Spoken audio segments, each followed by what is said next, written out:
Hey guys, in this video, I'll show you how to fix Stremio add-ons not showing up. Alright, let's begin.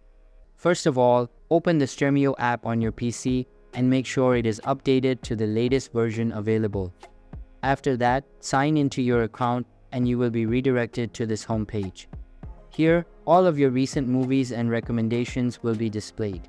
If the add-ons are not displayed on your account, then you can just access the add-ons list.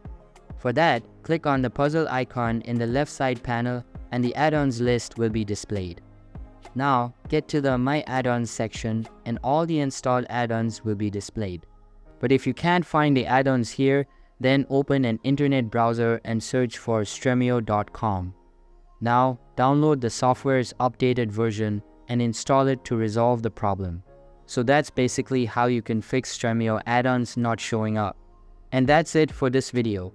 If you find this helpful, consider subscribing and giving this a big thumbs up. Thanks.